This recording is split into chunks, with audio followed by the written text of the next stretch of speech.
The very latest in radio sensations. Radio News, June 1922.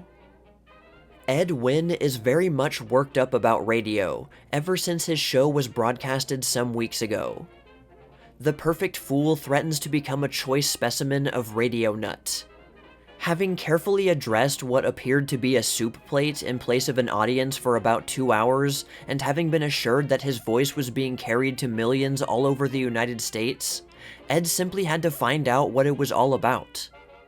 He temporarily abandoned his statistical consideration of the number of people in the United States who prefer to eat with their knives and drink coffee out of their saucers to study a small primer on the art of radio. Of course, in a few days, this was child's play to him, and he is now launching forth in experiments which will undoubtedly revolutionize radio. He was recently found by a wandering cameraman in the strange attitude depicted in the illustration.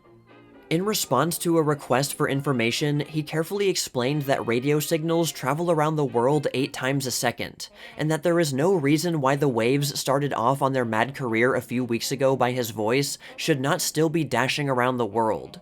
He was endeavoring to pick them up.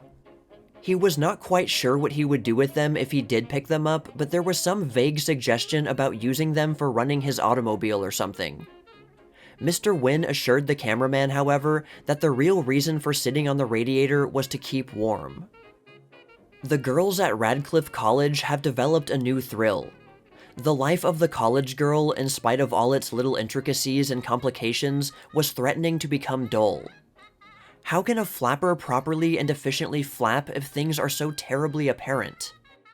Conversation over the telephone with a stander who probably had his coat lapel adjusted to show the official badge of membership used to provide a slight sensation, but the wire telephone is so obvious, don't you know? The radiophone has solved all of this.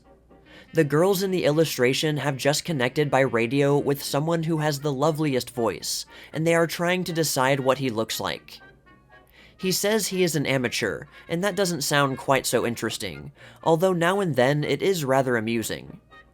One of the girls won't be satisfied until she hears an aviator talking. She had a flurry for aviators during the war, and she wants to hear what they sound like over the radiophone. The girls have provided themselves with quite a wicked-looking apparatus too, and they insist they know all about it.